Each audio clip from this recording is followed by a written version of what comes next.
लू रुआन, जो हमेशा मुझसे दूर रहती थी, उस दिन मेरे कैंसर डायग्नोसिस की रिपोर्ट देखकर रुक गई।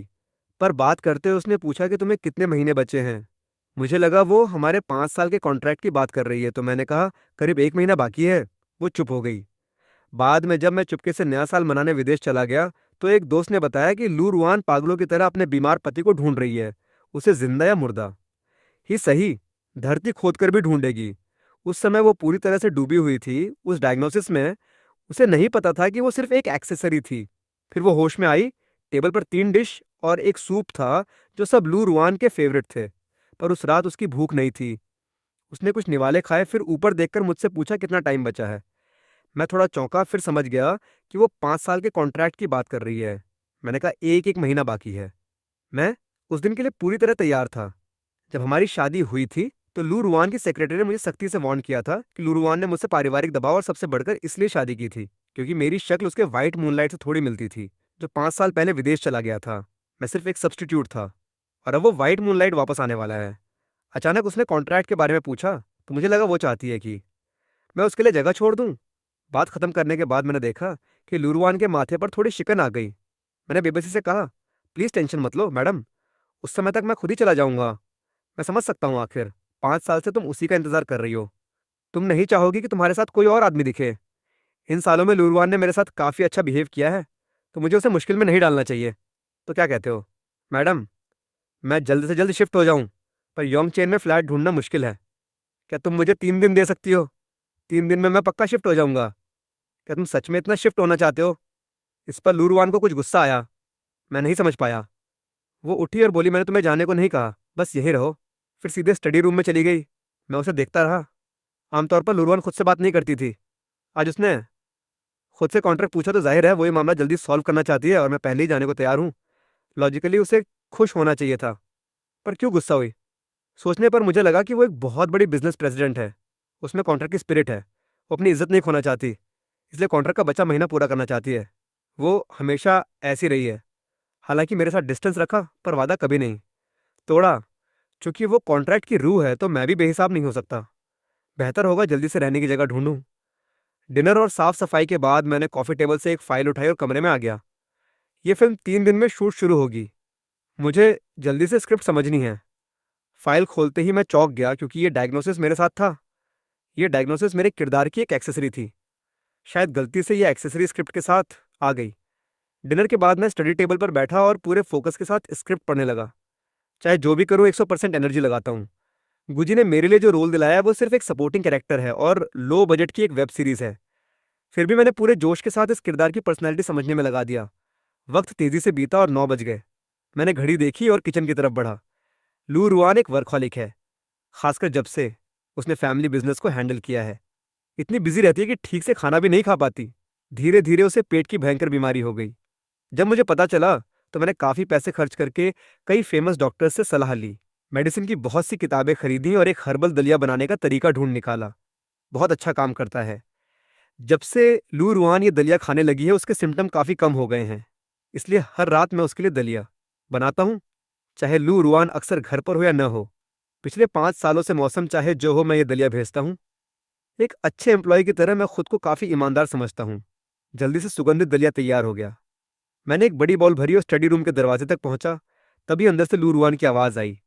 वो किसी से फोन पर बात कर रही थी। उसकी आवाज बेहद नरम थी। सोचना मुश्किल था कि आमतौर पर इतनी ठंडी लू रुआन का भी ऐसा साइड है। तुम जल्दी वापस आ रहे हो? ठीक है, मैं एयरपोर्ट लेने आ जाऊंगी। मैंने तुम्हें पहले ही बता दिया, हमारी शादी तो सिर्फ कॉन्ट्रैक्ट की है। इन 3 सालों में उसे मैंने उंगली भी नहीं छूने दी। कॉन्ट्रैक्ट 2 महीने में खत्म हो रहा है। मैं उससे साफ साफ बात कर लूंगी। मैं थोड़ा इंतजार करता रहा, जब तक उसने फोन रखा। तब मैंने दरवाजा खटखटाया। लू रुआन ने दरवाजा खोला।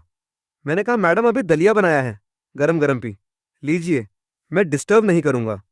दलिया रखकर जाने लगा, तो उसने पूछा, कोई इच्छा हो तो बता दो। मैं रुका, फिर गर्मजोशी से मुस्कुराया। मुझे पता है, लू रुआन बहुत दयालु महिला है। उसने कंपनी संभालने के बाद कई स्कूल दान किए हैं। वो एक बहुत बड़ी फिलैंथ्रोपिस्ट है। शायद उसे लगता होगा कॉन्ट्रैक्ट खत्म होने वाला है, इसलिए वो मुझे कॉम्पेंसेट करना चाहती है। मैंने उसे थैंक्स कहा और मना कर दिया। 5 साल पहले तुमने एक बार में ही 50 लाख दिए, और इन सालों में कई गिफ्ट्स दिए। काफी कुछ दे दिया। फिलहाल कोई इच्छा नहीं है। फिर भी बहुत बहुत शुक्रिया। लू रुआन चुप रही। जैसे ही मैं जाने लगा, उसने फिर कहा, मुझे एक डॉक्टर मालूम है, नेशनल और इंटरनेशनल बहुत नाम है, लंग्स की बीमारी में स्पेशलिस्ट हैं।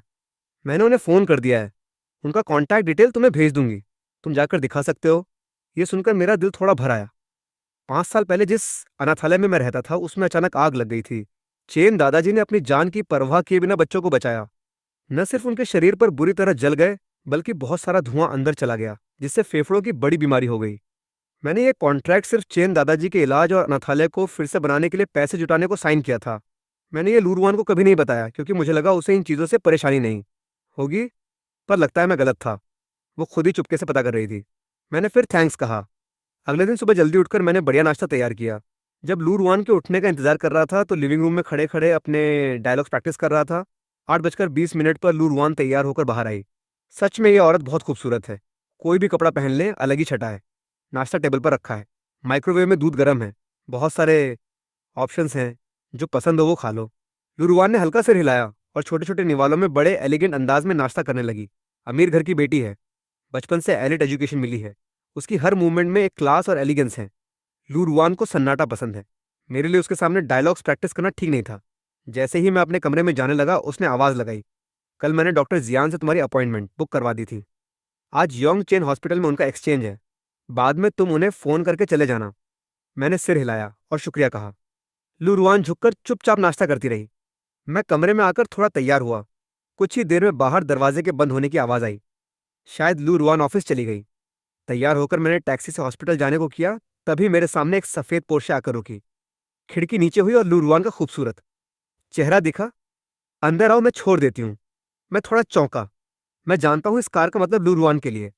उसकी कई अच्छी कारों में से ये सबसे साधारण है, पर ये वही कार है जो उसके व्हाइट मूनलाइट ने गिफ्ट की थी।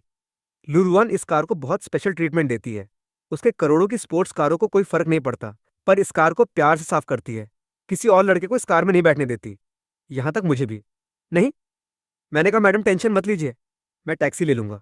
कहीं ये कार खरोंच या गंदी हो गई तो मैं इसकी कीमत नहीं चुका सकता। लूरवान का चेहरा उतर गया और उसकी ठंडी नजरों के सामने मैं हार गया और शुक्रिया कहकर गाड़ी में बैठ गया। अंदर अजीब सन्नाटा था। तभी लूरवान ने सन्नाटा तोड़ा। उसने पूछा, वो डायग्नोसिस तुम्हें कब हुआ था? मुझे लगा वो चेन दादाजी के बारे में पूछ रही है, तो मैंने कहा 2 साल पहले। उसने माथा सिकोड़ते हुए पूछा, पहले क्यों नहीं बताया? मैं हैरान था। लग रहा था आज वो ज्यादा बात कर रही है। पिछले दिनों में इतनी बातें पूरे साल नहीं हुई, पर सोचा अच्छी नीयत है इसलिए बोला, मैडम तुम काम में बिजी रहती हो, इसलिए इन बातों से प्रेशर देना नहीं चाहता था। उसने चिढ़कर कहा, कॉन्ट्रैक्ट की शादी सही है, पर कानूनी तौर पर हम पति पत्नी हैं। ऐसी बातें मुझसे नहीं छिपानी चाहिए थी। फिर हंसते हुए कहा, जरूरत हो तो किसी भी वक्त फोन कर सकते हो। मैंने दिल से शुक्रिया अदा किया। लूरवान मुझे देखती रही, फिर हॉस्पिटल से निकल गई। अंदर जाकर मैं वार्ड के तीसरे बेड की तरफ बढ़ा। वहां कोई 60 साल का बूढ़ा आदमी लेटा हुआ था। उसका चेहरा बड़ी आग के कारण विकृत हो गया था। कई सर्जरी हुई थी, पर वो बहुत अच्छी तरह देख सकता था। वो बहुत खुश था और मुझे देखकर दांत दिखाकर हंसा। ओह, तुम्हारा काम इतना जरूरी है, रोज रोज बूढ़े के पास आने की जरूरत नहीं। मैंने कहा, दादाजी मैंने तुम्हारे लिए एक लंग स्पेशलिस्ट अरेंज की है।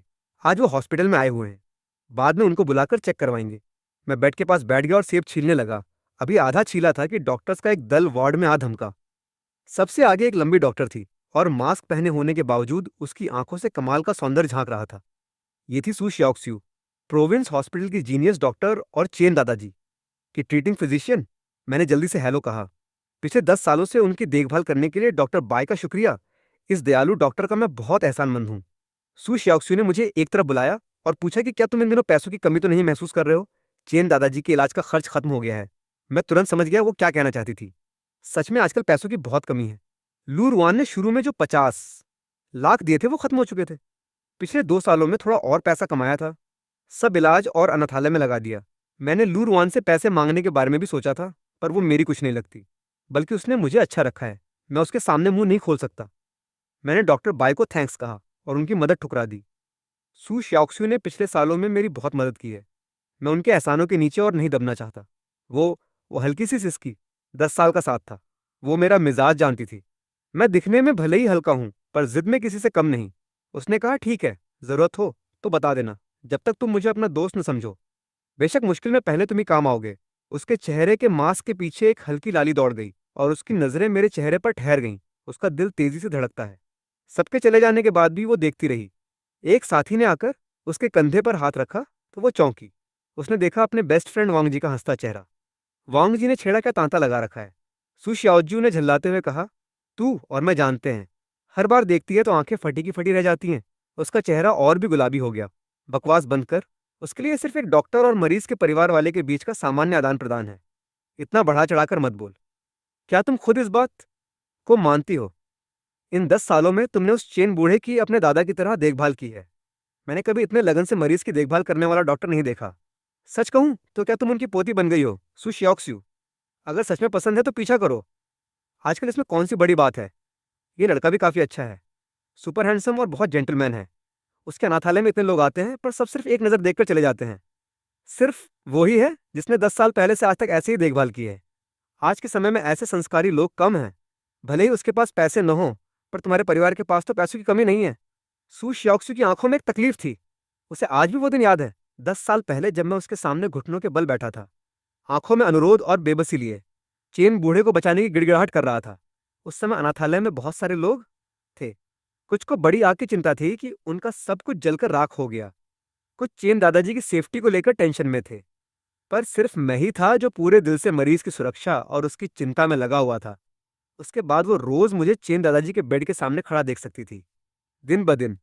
कहते हैं कि लंबी बीमारी के आगे कोई भी नहीं टिकता, पर सू शाओक्स्यू ने मेरे चेहरे पर कभी जरा सी भी बेसब्री नहीं देखी।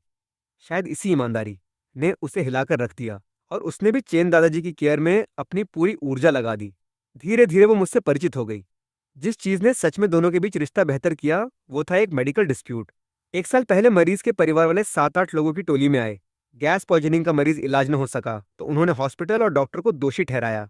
कहा कि मेडिकल नेग्लिजेंस हो रहा है और भारी भरकम कंपनसेशन मांगा। मामला नहीं सुलझा तो उन लोगों ने सू शाओक्सू पर हमला करना शुरू कर दिया। उसे पार्किंग में घेर लिया। कुछ ने देर रात तक हमले की साजिश रची। उसी समय मैंने ही उसके लिए वो वार रोका था और पूरे 1 महीने हॉस्पिटल में रहने के बाद ठीक हुआ था। सू शाओक्सू यादों से बाहर आई। उसने कड़वी मुस्कान के साथ कहा, ऐसी बातें बोलनी मना है, उसकी शादी हो चुकी है। वांग जी बहुत हैरान हुई। पर इतने सालों में मैंने उसकी पत्नी को कभी उसके पास क्यों नहीं देखा? तो बोला, उसकी पत्नी ऑफिस के काम में बहुत बिजी रहती है। क्या अफसोस है, ये भाई तो बड़ा प्यारा है। पता नहीं कौन सी औरत इतनी अच्छी किस्मत वाली है कि उसे पा लिया। वांग जी के दिल में बहुत अफसोस था। उसने सोच रखा था कि अगर सू शाओक्सू को कोई दिलचस्पी नहीं है तो वो खुद कोशिश करे, पर किसी को पता था कि उसकी शादी हो चुकी है। सू शाओक्सू का मन भी दुख से भर आया। दरवाजे के उस पार उसने मुझे देखा। मैं चेन बूढ़े के साथ हंसी मजाक कर रहा था। उसका दिन का समय चुपचाप गुजर गया क्योंकि लू रुआन ने पहले ही सब सेट कर दिया था।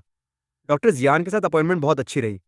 चेकअप के बाद डॉक्टर जियान ने साफ कहा कि चेन दादाजी की बीमारी पूरी तरह ठीक हो सकती है। बस एक बहुत महंगी सर्जरी फीस चाहिए। ये अच्छी खबर सुनकर मैं पूरे दिन बहुत अच्छा मूड में रहा। जब घर लौटा तो लू रुआन अभी वापस नहीं आई थी। ये एक रूटीन ऑपरेशन है। साल के अधिकतर दिन वो घर से बाहर होती है। ऑफिस के काम के चलते ज्यादातर समय कंपनी में सोती है। मुझे भी पता है कि लूरवान मेरे संपर्क से जितना हो सके उतना बचती है। वो सच में अपने मूनलाइट से बहुत प्यार करती है। पिछले 3 सालों से उसने अपने को उसके लिए पवित्र रखा है। बिजनेस के अलावा और किसी भी पुरुष के साथ ज्यादा नजदीकी नहीं रखती, यहाँ तक कि मुझसे भी नहीं। रात को 9 बजे के बाद मैंने दलिया बनाया और टैक्सी लेकर लू रुवान की कंपनी के 80 मंजिल ऊंचे बिल्डिंग लियो के पास पहुंचा। नीचे लॉबी में घुसते ही अंदर महल जैसी खूबसूरती देख मैं सोच में पड़ गया कि लू ग्रुप की फाइनेंशियल ताकत कितनी ठोस है। खासकर जब से लू रुवान ने कंट्रोल किया है, लू ग्रुप और भी फल फूल रहा है। मैं यहाँ खड़ा था, अपने आप को बहुत तुच्छ समझ रहा था। जो चीज मैं आमतौर पर घर पर लू रुवान के सामने महसूस करता था, जब मैं उसकी कंपनी के नीचे खड़ा हुआ तो सच में एहसास हुआ कि दोनों के बीच कितनी बड़ी दूरी है। मैंने कहा, प्लीज मैडम से ये दलिया पहुंचा दीजिए।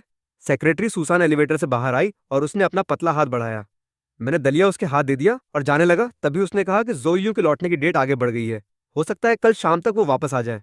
जोयू वही मूनलाइट है जिसे लूरुआन 3 साल से याद कर रही थी। इसलिए गलत फहमी से बचने के लिए बेहतर होगा कि मैं जल्दी से मैडम लियू के घर से शिफ्ट हो जाऊं। मैंने सिर हिलाया। मैं कमरा ढूंढ रहा हूं। यह सुनकर सुसान थोड़ी हैरान हुई और उसने मुझे बारीकी से देखा। हालांकि वो जानती थी कि लू रुआन और मैंने कॉन्ट्रैक्ट की शादी की है, पर वो मेरी असली वजह नहीं जानती थी कि मैं चेन दादाजी की सर्जरी और अनाथालय के लिए पैसे जुटा रहा हूँ। वो सोचती थी मैं एक ऐसा जिगोलो हूँ जो किसी और के पैसों पर पल रहा है, इसलिए वो हमेशा मुझसे नफरत करती है और मुझसे अच्छे से बात नहीं करती। उसने सोचा था कि मैं थोड़ा चिपकूंगा। मैं तो इतना समझदार था कि उसे कुछ कहने से पहले ही खुद कमरा ढूंढने लगा। उसे लगा ये बहुत अच्छा है, बच गए मुंह की खाने से। उसने कहा, अच्छा है तो मैं ऐसा सोच सकते हो। तुम्हें भी पता है कि मैडम लियू का दिल हमेशा जो यू में लगा रहा है। ये हकीकत कभी नहीं बदली। जो मैं कह रही हूँ भले बुरा लगे, पर फिर भी तुम्हें याद दिलाना चाहती कि तुम अनाप शनाप सपने मत देखो। एक मेंढक कभी हंस का मांस नहीं खा सकता। मैं समझता हूँ तुम्हें आत्मबोध होना चाहिए। चले जाने के बाद आस नहीं रखनी कि तुम कभी मैडम लियू को परेशान करना। इससे उनकी जिंदगी में समस्या आएगी। तुम जानते हो मैडम लियू बहुत दयालु हैं। कुछ बातें वो नहीं कह पाएंगी, इसलिए मैं कह रही हूँ। मैंने मुट्ठियां भींच ली। कुछ देर सोचा, फिर धीरे धीरे उन्हें ढीला कर दिया और सिर हिलाया। ये तो एक्सचेंज एक्सचेंज ही था। मैं पूरा सेंस ऑफ प्रोपोर्शन रखता हूँ। प्लीज मैडम लियू से कह देना कि मुझे हमेशा अपनी हैसियत का पता है। मैं कम से कम समय में शिफ्ट हो जाऊंगा। ये कहकर मैंने तेजी से कदम बढ़ाए और वहां से चला गया। सुसान वहीं खड़ी मुझे जाते देखती रही। उसके दिल में थोड़ा गिल्ट था कि उसने ज्यादा ही बोल दिया। वो लू रुआन और जो यूं का कॉलेज में साथ पढ़ाई कर चुकी थी। उसने उनके प्यार को बहुत करीब से देखा था, इसलिए उसे तीसरे का बहुत चिढ़ था। उसने जो भी कहा वो अपनी मर्जी से कहा था, ताकि मैं किसी के भरोसे न रहूं। अब लग रहा था कि ये इंसान काफी समझदार है। ये सबके लिए सबसे अच्छा रहेगा। निकलते ही मुझे लगा कि मुझे अपना सामान पैक करना चाहिए, इसलिए मैंने जाकर एक बड़ा सूटकेस खरीदा। घर आकर सामान पैक करने लगा। दोपहर होते होते सारा सामान पैक हो गया। जाने की जल्दी नहीं थी। जाने से पहले लू रुआन से मिल तो लूं। मैं शाम के 6 बजे तक इंतजार करता रहा, पर वो नहीं लौटी। पता नहीं आज वो लौटेगी या नहीं। फिर मैंने फोन निकाला और मैसेज भेजा कि क्या तुम रात को लौटोगी।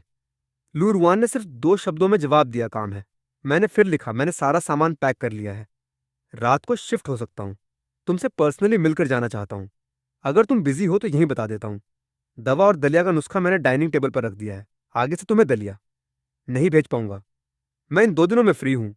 डिवोर्स सर्टिफिकेट की जरूरत हो तो बता देना। लू रुआन ने कुछ जवाब नहीं दिया। फोन रखकर मैंने आखिरी बार घर की साफ सफाई की और फिर सूटकेस खींचकर नीचे की तरफ बढ़ा। पीछे मुड़कर उस घर को देखा जहां मैं करीब 10 साल रहा था। मुझे एक अजीब सी उदासी हुई।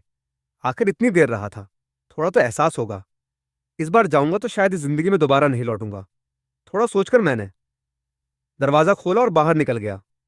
दरवाजा खोलते ही मैं ठिठक गया। सामने एक डरावना सा चेहरा था। मेरी आवाज गले में अटक गई। मैं कुछ कहना चाहता था पर कह नहीं पाया। इतनी देर साथ रहने के बाद ये पहली बार था मैंने लुरुआन के चेहरे पर ऐसा एक्सप्रेशन देखा था। वो हमेशा बहुत एलिगेंट और डिस्टेंट रही है, जैसे कोई परी जो दुनियादारी की चीजों से दूर हो, चाहे कितना भी गुस्सा हो। ऐसा अपमानजनक चेहरा उसने कभी नहीं दिखाया था। मैं बहुत उलझन में था। मैंने सोचा सब कुछ उसी की मर्जी से किया है। वो चाहती थी मैं शिफ्ट हो जाऊं तो मैं रातों रात शिफ्ट हो गया। फिर वो क्यों गुस्सा है? क्या इसलिए कि मैं उससे मिले बिना ही चला गया और इससे उसकी इज्जत खराब हुई? आखिर वो बॉस है और एम्प्लॉय मनमाने ढंग से नहीं जा सकता। थोड़ी बेशर्मी हुई। मैंने कहा, सॉरी मैडम, मुझे आपसे मिलकर जाना चाहिए था। मैं माफी चाहता हूँ। मुझे नहीं पता कि लुरवान अचानक क्यों लौट आई थी। शायद वो सोच रही होगी कि मैं विला से कोई कीमती सामान तो नहीं ले जा रहा। आखिर घर में बहुत सारी कीमती चीजें थीं, खासकर जो गिफ्ट जोयू ने दिए थे। मैंने हमेशा देखा था लुरवान उन कुछ लाख की रिंग, कई दसियों हजार की घड़ी, कई 100,000 के कीमती गिफ्ट को बड़े प्यार से एक बॉक्स में रखकर अपने स्टडी रूम की सबसे दिखने वाली जगह पर रखती थी। लगता था वो खुद उन्हें अक्सर देखती थी। घर में कई करोड़ों की पेंटिंग और घड़ियां थीं। उसने कभी मुझ पर शक नहीं किया। अब जा रहा हूं तो उसे चिंता होना लाजमी है। इसलिए मैंने जल्दी से कहा, मैडम, मैं तो अपने कपड़े लेकर जा रहा हूँ। क्या आप सूटकेस चेक करना चाहेंगी या आप अपना सामान काउंट कर लीजिए फिर जाऊं? क्या मैं तुम्हारी नजरों में ऐसा इंसान हूं? लुरुआन ने अचानक पूछा। मैं चौंक गया और अपने आप को धिक्कारा। सोचता भी ऐसा क्यों हूं? अगर ये बात सबके सामने आ गई तो लोग उसे छोटा समझने लगेंगे कि वो छोटी छोटी चीजों की परवाह करती है। इसलिए मैंने जल्दी से मुंह सुधारा कि मेरा मतलब ये नहीं था। पर बात पूरी नहीं हुई थी कि लूरवान ने ठंडे स्वर में कहा, बेकार की बातें मत करो, और अंदर चली गई। उसे देखता रहा। उसके चलने का अंदाज हमेशा बहुत एलिगेंट होता था। एक एक कदम मानो किसी जादू से भरा हो, पर अब थोड़ा चिड़चिड़ा अंदाज था। बहुत बड़े बड़े कदम उठा रही थी। मैं सूटकेस खींचता हुआ उसके पीछे पीछे चला गया। मुझे लगा वो चाहती है कि मैं पहले उसका सामान काउंट कर दूं। आखिर इतनी सारी जनता के बीच उसे भी तो अपनी शान रखनी होगी। घर में घुसते ही मैंने सूटकेस खोल दिया। 10 साल पहले जब मैं इस घर में आया था तो मेरे पास कुछ नहीं था। कुछ सस्ते कपड़े लाए थे।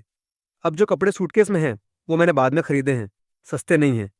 ऐसा नहीं कि मैं उड़ता उड़ाता हूँ। लूरुआन का पति होने के नाते बहुत गंदे कपड़े पहनूंगा तो उसकी इज्जत पर फर्क पड़ेगा। साथ ही मैं एक एक्टर हूँ, मुझे भी सभ्य दिखना होता है। एंटरटेनमेंट में लोग कपड़ों से पहचान बनाते हैं। बाकी कुछ किताबें जो एक्टिंग से जुड़ी हैं, एक लैपटॉप और 2 घड़ियां जो लूरुआन ने मुझे गिफ्ट की थीं। ये दोनों घड़ियां सस्ती नहीं हैं। सबसे सस्ती घड़ी 1 लाख से भी ज्यादा की है। ये लूरुआन ने पिछले 2 सालों में बर्थडे पर दी थी। सूटकेस में ज्यादा सामान नहीं था। लूरुआन ने सूटकेस को नहीं देखा। उसकी नजरें गुस्से से मुझ पर टिकी थीं। मैं बहुत परेशान हो गया। इतनी पावरफुल औरत द्वारा इस तरह देखा जाना, सच कहूं तो बहुत नर्वस कर देता है। वो सोच रही होगी कि मैंने उसके कीमती सामान छुपा लिए होंगे। इसमें हैरत की क्या बात है? मैं तो बहुत गरीब हूँ। इतने कीमती सामान के सामने कौन ललचा सकता है? मैंने पूछा, मैडम, क्या आप इन्हें काउंट करना चाहती हैं? लिन यानगांग, क्या तुम्हें ये सब बहुत मजाक लगता है क्या? मैंने सिर उठाया। उसकी गुस्से से भरी खूबसूरत आंखें मुझसे चार हुईं। वो बोली अपना सामान लेकर कमरे में लौट जाओ। फिर तेजी से चलकर स्टडी रूम में गई और जोर से दरवाजा बंद कर दिया। इसका क्या मतलब हुआ? मैं थोड़ा उलझन में था। वो मुझसे कह रही है सूटकेस कमरे में ले जाऊं। क्या वो पहले अपना सामान काउंट करके फिर जाने देगी? लूरवान बिजनेस में तो बहुत कुशल है, पर जिंदगी में थोड़ी अनाड़ी है। अक्सर भूल जाती है कि उसने अपनी चीजें कहाँ रखी हैं। उसके पास इतने सारे आभूषण हैं। मुझे लगता है वो खुद भी कई चीजें भूल चुकी है। उन्हें काउंट करने में कितनी देर लगेगी? मैं सोच में पड़ गया। आखिर में हार कर सिर झुकाकर सूटकेस कमरे में ले गया। पहले इन्हें काउंट करने दो। अगर सच में कुछ खो गया तो मुझे ही कसूरवार ठहराया जाएगा। फिर तो कानूनी पचड़े में पड़ सकते हैं। इस रात मैंने लूरवान के लिए खाना नहीं पकाया और नहीं उससे पूछा कि उसने खाया या नहीं। मेरा मन बहुत बेचैन था। कल दोपहर को जो यूं लौटेगा। हो सकता है लूरवान उसे साथ लेकर आ जाए। भले ही मैं लूरवान के बारे में बुरा न सोचूं, पर उन्हें मेरी नजरों के सामने प्यार करते हुए देखना मुझसे कुछ अशोभनीय करवा सकता है। ये मेरे लिए बहुत बड़ी यातना है। मैं इस यातना को सहने के लिए मजबूर हूं। आखिर पैसा लिया है तो थोड़ी यातना भी सहनी पड़ेगी। मैं बिस्तर पर करवटें बदलता रहा। नहीं जानता किस समय आंख लग गई। सुबह बहुत देर से सोकर उठा। जब आंख खुली तो सुबह के 9 बज चुके थे। लूरवान घर पर नहीं थी। पता नहीं रात तक उसने काउंटिंग खत्म किया नहीं। मैं फोन करके पूछना तो चाहता हूँ, पर हिम्मत नहीं होती। मुझे याद है कल रात जितना उसने चिल्लाकर कहा था, ज्यादा से ज्यादा आज रात जब वो जो यूं को लेकर लौटे तो मैं किसी बहाने से बाहर निकल जाऊंगा और किसी होटल में रुकूंगा। उन दोनों को पूरी रात का टाइम दे दूंगा। पूरा दिन मैं कमरे में स्क्रिप्ट पढ़ता रहा। शाम के 5 बज गए। अब मेरी सोच भटकने लगी। जो यूं तो लौट आया होगा। लूरवान को इतने सालों से उसकी याद थी। अब वो बहुत खुश होगी। वे दोनों अब क्या कर रहे होंगे? सोचकर मैं उदास हो गया। कभी कभी मैं बहुत इनसिक्योर हो जाता हूँ, खासकर जब जो यूं जैसे परफेक्ट आदमी से तुलना करता हूँ। उसकी फैमिली भी अच्छी है, हैंडसम भी है, बहुत बड़ा स्टार है, और सुनने में उसकी पर्सनैलिटी भी बहुत अच्छी है। हर चीज़ में वो परफेक्ट है। तुलना में मैं सिर्फ एक यतीम हूँ जो सिर्फ छोटे मोटे रोल कर पाता है। उसके सामने मैं बहुत छोटा लगता हूँ। इसमें कोई हैरानी नहीं कि लूरवान जैसी खूबसूरत सीईओ उसी पर दिल हार बैठी हो। ये नहीं कह सकता कि मैं लूरवान से बहुत प्यार करता हूँ, पर इस समय जो यूं से थोड़ी जलन तो जरूर होती है। मैंने फ़ोन निकाला तो अचानक देखा कि सुसान ने एक मोमेंट पोस्ट किया था जिसमें उसने एक रेस्टोरेंट है, मैं जो यूं और लूरवान को साथ खाना खाते हुए फोटो लगाई थी। सच में जो यूं बहुत हैंडसम है। एक आदमी की नज़र से देखूं तो लगता है इसमें कोई कमी नहीं है। वो और लुरवान साथ बैठकर बिल्कुल फिल्मी जोड़ी लग रहे थे। कैप्शन में लिखा था, कई मोड़ खाने के बाद भी तुम ही तुम हो। इस कपल को 100 मिलियन सालों का सपोर्ट। मैंने खुद को रोकने की बहुत कोशिश की, पर लगातार उस फोटो को देखता रहा। उस फोटो में लूरवान के चेहरे पर मुस्कान थी, एक ऐसी मुलायमियत जो मैंने उसके चेहरे पर पहले कभी नहीं देखी थी। पता चला वो मुस्कुरा तो सकती है, पर उसकी मुस्कान सिर्फ उसी को मिलती है जिससे वो प्यार करती है, और मैं तो सिर्फ उसका एम्प्लॉय हूँ। मैं उसकी मुस्कान का हकदार नहीं हूँ। मैं चुपचाप फ़ोन रखकर उठ गया। मेरा मन काफ़ी डिस्टर्ब हो चुका था। मैंने खाना नहीं बनाया, बल्कि ऑनलाइन ऑर्डर कर लिया। मैं अपने आप में ही खो गया था। अगर उन्हें पुरानी यादों को ताज़ा करना है तो किसी होटल में कमरा लेकर आराम से करें। मैं खाना खा ही रहा था कि थोड़ी देर में दरवाजे की घंटी बजी। मैंने सोचा खाना तो आ गया, फिर ये कौन हो सकता है? शायद प्रॉपर्टी मैनेजमेंट का कोई बंदा होगा। मैं दरवाजे की तरफ बढ़ा। दरवाज़ा खोला तो सन्न रह गया। सामने लू रुआन खड़ी थी। वो अब तक कैसे लौट आई? क्या उसे इस समय जो यूं के साथ होटल में अपने प्यार के किस्से सुनाते हुए नहीं होना चाहिए था? मैंने बाहर झांका। सिर्फ वो थी। जो यूं कहीं नजर नहीं आ रहा था। क्या देख रहे हो? उसने नाक सिकोड़ी। मैंने कहा कुछ नहीं। तुम कैसे लौट आई? लूरवान ने चिढ़कर कहा, ये मेरा घर है। शायद वो अपनी पत्नी के साथ वक्त बिताने का मजा लेना चाहती थी, पर मैं इतना साहस नहीं कर सकता था। मैं डरते डरते उसे अंदर ले आया। शायद वो बहुत घमंडी और पारंपरिक सोच वाली औरत है। उसका घमंड पहली मुलाकात में ही सब कुछ लुटाने नहीं देता। मैं ये तो जानता ही था। हालांकि बाहर की दुनिया जानती है कि उसकी शादी हो चुकी है, पर पिछले कुछ सालों में उसके पीछे बहुत सारे लड़के पड़े रहे हैं। लेकिन उसने किसी के साथ ज्यादा नजदीकी नहीं बनाई और नहीं कोई स्कैंडल हुआ। इतने सालों की दूरी शायद दोनों के बीच थोड़ी दूरी बना देती है। एक बार जब वो फिर से एक दूसरे से घुल मिल जाएंगे तो शायद सारी बाधाएं टूट जाएंगी। क्या तुमने खाना नहीं बनाया था और ये खा रहे हो? घर में आकर उसने टेबल पर खाने का पैकेट देखा। मैंने कहा आज मन नहीं था इसलिए ऑर्डर कर लिया। खा लिया तुमने? क्या तुम्हारे लिए कुछ बना दूं? मुझे पता था उसने रात को जो यूं के साथ खाना खाया है। उसे मुझसे खाना नहीं बनवाना चाहिए था। उसने अचानक पूछा मन क्यों नहीं था। उसकी नज़र टेबल पर रखे मेरे फ़ोन पर पड़ी। उस समय मैं फिर से उसी फोटो को देख रहा था। मैंने जूम कर लिया था। लू रुआन ने लगभग एक नज़र में वो फोटो देख ली। उसकी नज़र टिक गई। मैंने उसकी नज़रें देखी और मेरा सुंदर चेहरा तुरंत गुलाबी हो गया। मैं लगभग भागा। फ़ोन उठाकर मैंने अपनी पीठ के पीछे छुपा लिया और बोला गलती से खुल गया था। उस समय मुझे समझ नहीं आ रहा था कि कहाँ मुंह छुपाऊं। कितनी शर्मिंदगी की बात है। सीधा सोशल डेथ। कैसे भूल गया कि फ़ोन बंद करना था। अचानक लगा जैसे मर जाऊं। लू रुआन ने मेरे चेहरे को एक अजीब नज़र से देखा। उसके होठों के कोने पर हल्की सी मुस्कान थी।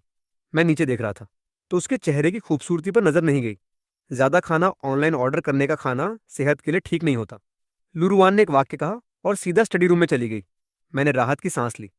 लगता है उसने इस बारे में ज्यादा नहीं सोचा। उसके दिल में भी तो सिर्फ जो यूं ही है। शायद उसे इस बात से कोई फर्क नहीं पड़ता कि मैं क्या सोचता हूँ। मैंने खुद को डांटा कि मैं कितना बेवकूफ़ हूँ जो फालतू की टेंशन ले रहा हूँ। फिर जल्दी से खाना खत्म किया। खाली डिब्बे उठाकर नीचे फेंकने के लिए ले गया। जब वापस लौटने लगा तो दूर से एक सुंदर कुलीन स्पोर्टी जवान मेरी तरफ बढ़ता हुआ दिखा। ये था उसका व्हाइट मूनलाइट। जो यूं वो कैसे आ गया? मैंने नाक सिकोड़ी। अब समझ आया क्यों लूरुआन इतनी जल्दी लौट आई थी। वो अपने व्हाइट मूनलाइट को वक्त बिताने नहीं गई थी, बल्कि उससे घर पर मिलने का प्लान था। कितनी बेतुकी बात है।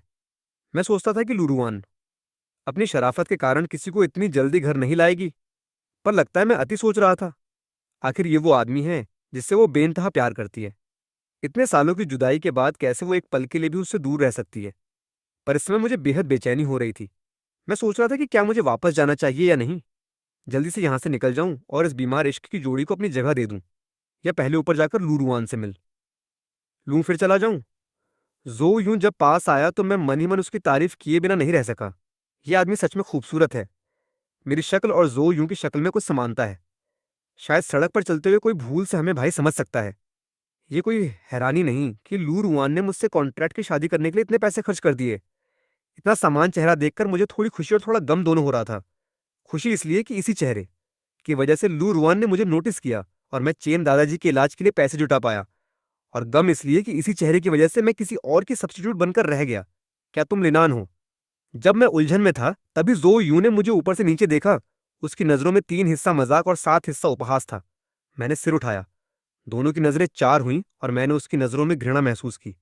पर गुस्सा करना मुश्किल था। जो भी हो, मैं तो इसी का सब्स्टिट्यूट हूं। उसे मुझ पर हंसने का पूरा अधिकार है। ये पैसे लेकर मैंने काफी पहले ही अपमान सहने की सोच बना ली थी। मी जो आप मैडम लियू से मिलने आए हैं। मैं आपको ऊपर ले चलता हूँ। मैंने तुरंत चेहरे पर मुस्कान बिखेर दी। लू रुआन मेरी बॉस है और ये सामने वाला आदमी उसका बॉयफ्रेंड है। ये भी आधा बॉस हुआ। एक अच्छे एम्प्लॉय की तरह मुझे अपने कर्तव्यों का पालन करना चाहिए। जो यूं ठिठका और फिर मुस्कुराते हुए बोला, धन्यवाद। मैं जो यूं को लेकर ऊपर गया और फिर दौड़कर लूरुआन को खबर की। मैंने गहरी सांस ली। स्टडी रूम में जाकर दरवाजा खटखटाया। अंदर से लूरुआन की ठंडी आवाज आई, क्या हुआ? आपका बॉयफ्रेंड जो यूं आपसे मिलने आया है। अंदर से कोई आवाज नहीं आई। थोड़ी देर बाद लूरुआन ने अंदर से दरवाजा खोला। पहले उसने मुझे देखा, फिर नाक सिकोड़कर लिविंग रूम की तरफ गई। पहली नजर में उसने सोफे पर बैठे जो यूं को देखा। तुम कैसे आए? लूरुआन ने मुश्किल से मुस्कुराकर उसके पास बैठने की कोशिश की। मैं अवाक रह गया। क्या उन्होंने पहले से प्लान नहीं किया? रुआन, मैंने सुसान से सुना था कि इन 3 सालों में तुमने एक नए घर में शिफ्ट किया है, तो सोचा खासकर तुम्हारा नया घर देखने आ जाऊं। बहुत सुंदर सजाया है। जो यूं मैं तुम्हें घुमाऊंगी। चलो। दोनों एक साथ खड़े हुए और चारों तरफ देखने लगे। जब वो मेरे कमरे के दरवाजे पर पहुंचे तो जो यूं हैरान हुआ और बोला, ये तो मेरा फेवरेट मिनिमलिस्टिक स्टाइल है। रुआन, ये कमरा मेरे लिए बनाया गया था ना। और ये बड़ा सा कोलोसेंडोर्फर पियानो।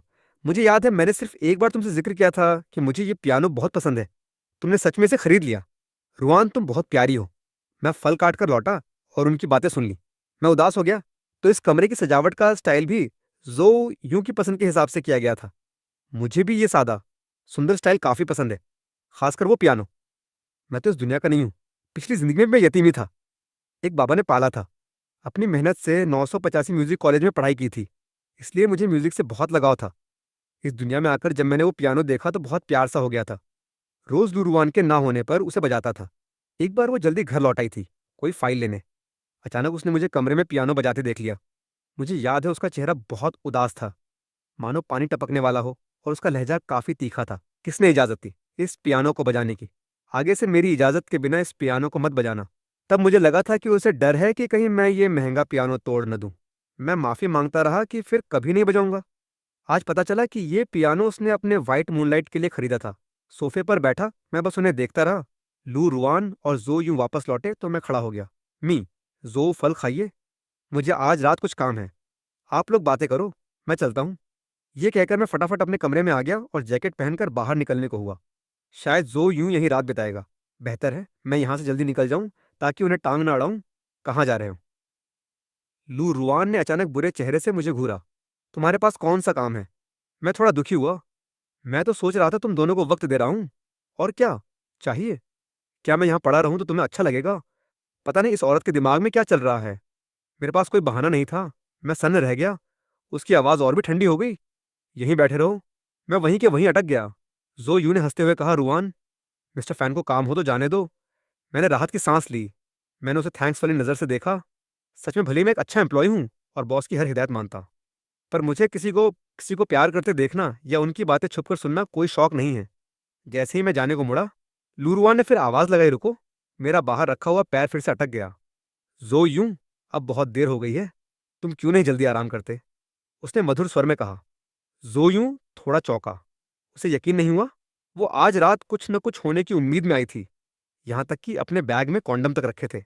उसने सोचा नहीं था कि आधे घंटे बैठे बैठे लू रुआन उसे जाने का फरमान सुना देगी, पर उसने जो आगे कहा वो सुनकर जो यूं हैरान रह गया। मैंने कहा, मुझे कल सुबह मेंटिंग है, मुझे रात को समय निकालकर कुछ मटेरियल समझने हैं। ये सुनकर जो यूं कुछ नहीं बोल पाया। वो खड़ा हुआ और बोला, ठीक है, काम जरूरी है। वैसे तुम कल फ्री हो? मैं सोच रहा था कल फिल्म देखने चलें। लू रुआन ने कहा, मैं कल बिजी हूँ, कई मीटिंग है। जो यूं फिर से निरुत्तर हो गया। काफी देर अवाक रहने के बाद उसने अपनी स्टाइलिश मुस्कान दिखाई। ठीक है, दोबारा तो मैं इस बार विदेश नहीं जाऊंगा, आगे काफी टाइम है। जो यूं चला गया। जाने से पहले उसने मुझे एक लंबी गहरी नजर देखी, जिससे मैं सिहर उठा। यह आदमी मुझसे नफरत करता है। मैं बेबस था। लू रुआन ने तुम्हें मना किया, इसका मुझसे क्या लेना देना? क्या तुमने नहीं देखा? मैं खुद ही जाने को तैयार था। इससे मुझे एहसास हुआ कि मुझे तुरंत इस कपल से दूर भागना चाहिए, नहीं तो आगे चलकर मुश्किलें खड़ी हो जाएंगी। ये सोचकर मैंने डरते डरते पूछा, मैडम, क्या आपने अपना सामान सेटल कर लिया? लू रुआन का खूबसूरत चेहरा दमक उठा। वो बोली, किस चीज का सेटल करना? मुझे अब भी नहीं पता था कि उसके चेहरे पर इतनी ठंडक सी क्यों आ गई। मैंने सोचा, मैं बहुत गरीब हूं, पर ऐसा इंसान नहीं। आप चेक कर लो, कोई कमी तो नहीं है। बात पूरी नहीं हुई थी कि मुझे अपने चारों तरफ ठंडक का एहसास होने लगा। अचानक मैं मुड़ा और नजरें उठाई तो लूरवान की आंखें मुझसे चार थीं। ऐसा लग रहा था कि वो किसी का कत्ल करना चाहेगी। क्या तुम्हें लगता है तुम बहुत मजाकिया हो? नहीं नहीं, मैं नहीं समझ पा रहा हूँ ये महिला क्या चाहती है। वो मुझसे ऐसा बोले तो सबके लिए अच्छा होगा। जल्दी से अपना सामान चेक करवा लो ताकि मैं चला जाऊं। सब खुश रहेंगे, तुम भी खुश और मैं भी खुश। क्या ये अच्छी बात नहीं है? फिर वो चेहरा क्यों बनाया? उसने मुझे बहुत देर तक ठंडी नजरों से देखा, जब तक मैं बेचैन नहीं हो गया। फिर एक शब्द बोले बिना स्टडी रूम में चली गई और जोर से दरवाजा बंद कर दिया। अभी मैं उलझन में ही था कि दरवाजा फिर से खुला। उसका पूरा शरीर जमा देने वाला था। आवाज बेहद ठंडी थी। लिन यांग, हमारा कॉन्ट्रैक्ट अभी खत्म नहीं हुआ है। मैंने तुम्हें पैसे तो दिए थे। इस घर से निकलने की हिम्मत है तो देख लेना। दरवाजा फिर से बंद हो गया और मैं फिर से अवाक रह गया। मैंने सोचा नहीं था कि बॉस को ऐसी आदत होगी कि वो दूसरों को अपना प्यार दिखवाना चाहती है। वो मुझे जबरदस्ती यहाँ रोक कर रखना चाहती है ताकि मैं गवाह बनूं कि वो अपने सच्चे प्यार से कितना प्यार करती है। चलो कोई बात नहीं, पैसा लिया है तो आदतें भी पूरी करनी पड़ेंगी। बस 1 महीना रह गया है, तब तक सह लूंगा। केले का काम खत्म। अगली सुबह मैं फिल्म सिटी जाने के लिए निकल गया। लू जिन ने मेरी तरफ देख कर पूछा कि क्यों इतना बेड़ा गर्दन लग रहे हो? क्या हुआ? तुम्हारी बीबी ने रात को आराम नहीं करने दिया, फिर मुझे छेड़ा। मैं मुस्कुरा दिया। लू जी, मेरा मजाक मत उड़ाओ।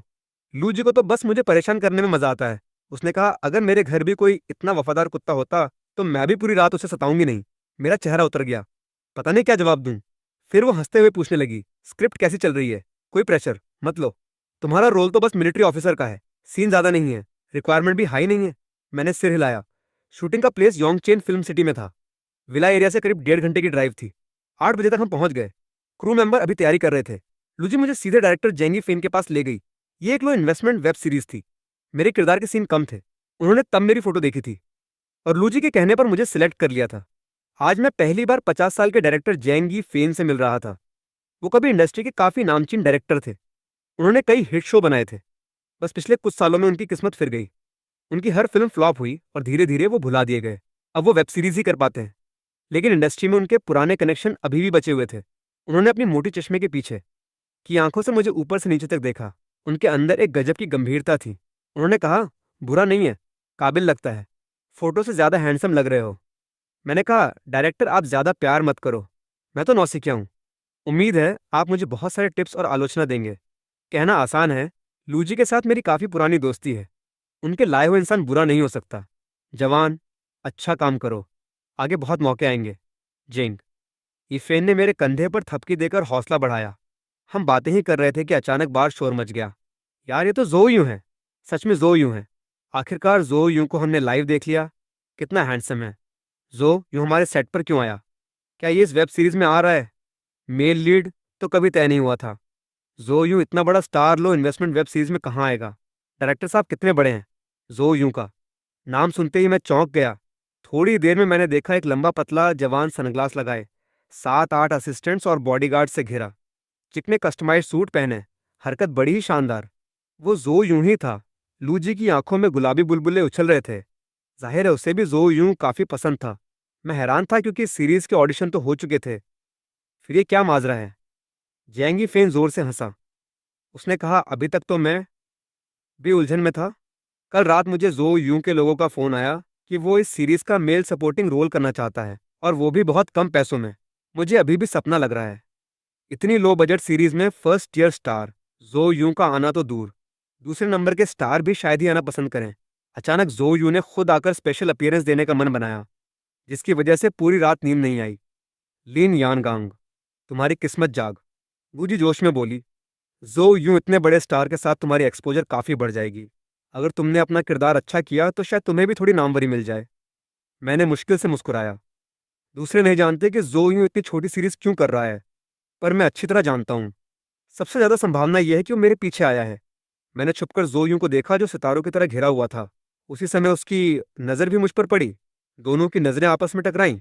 जो यूं ने बेपरवाही से नजर हटा ली और उसने मुझसे मिलने की कोई इच्छा नहीं दिखाई। मैं भी खुद में भगवान नहीं था कि उसे छेड़ूं। लेकिन लूजी ने तो पहले ही सोच रखा था कि जो यूं जैसे सितारे के पास आम आदमी नहीं पहुंच सकता। उसने मौका देखकर मुझे खींचकर उसके पास ले जाने की सोची, ताकि मेरी पॉपुलैरिटी बढ़े। मैंने मना करना चाहा, पर लूजी मुझे जबरदस्ती उसके सामने ले गई। मी जो, नमस्ते, मैं लू जिन हूँ, जुआन एंटरटेनमेंट की एजेंट। ये है लिन यानगांग, मेरा आर्टिस्ट। ये सीरीज का 5वां मेल लीड है। ये कहकर उसने तुरंत मुझे इशारा किया। मैं मजबूरन मुस्कुराते हुए मी जो को नमस्ते कहा। जो यू ने अपने सनग्लास के पीछे छिपी आंखों से एक व्यंग्यपूर्ण नजर डाली। बस कहकर रह गया। मी जो, ये एक नौसिखिया है, प्लीज इसे गाइड करना। मुझे इतना बेकार देख लू जी खुद से पका गई। जवान लोगों को हमेशा शॉर्टकट नहीं देखना चाहिए। उन्हें अपनी एक्टिंग पर मेहनत करनी चाहिए। प्रोफेशनल स्किल्स सबसे ज्यादा जरूरी है। जो यूं का स्वर बहुत ठंडा था। उसकी बातों को सुनकर सब हैरान रह गए। सबने मुझे हैरानी से देखा। आमतौर पर इंडस्ट्री में सब दिखावे का ख्याल रखते हैं। ऐसे किसी को सीधे मुंह पर बोलना बहुत मुश्किल होता है। लोग सोचने लगे कि लिन यानगांग ने जो यूं को क्या बुरा लगा दिया। सब लोग तुरंत मुझसे कुछ दूर हट गए। डर था कि कहीं मेरे पास खड़े होकर बड़े स्टार जो यूं को नाराज न कर दें। लूजी के चेहरे पर गुस्सा था। उसने नहीं सोचा था कि ऐसा होगा। जो यूं के चले जाने तक उसने मुझे उदास होकर देखा। लिन यांग, तुमने इस बड़े स्टार को नाराज कर दिया। मैंने हल्के से माथा उठाया। मैं तो बहुत छोटा एक्टर हूँ, उसे नाराज करने का मौका ही कहाँ। एक एम्प्लॉय होने के नाते मैं नहीं चाहता था कि लूरुआन का मामला घूमे। और जो यूं इतना बड़ा स्टार है कि उसकी थोड़ी सी हरकत से बवाल मच सकता है। मुझे नहीं पता था वो ऐसा इंसान है। पहले तो मैं उसे बहुत पसंद करती थी। लूजी बहुत नाराज थी।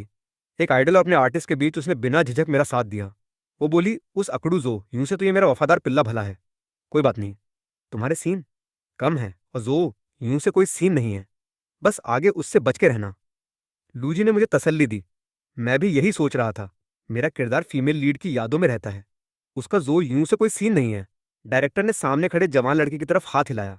हाँ लिन यू, तुम हमेशा मेरी यूनिक हो। जैंगी फेन अचानक गुस्से में चिल्लाया।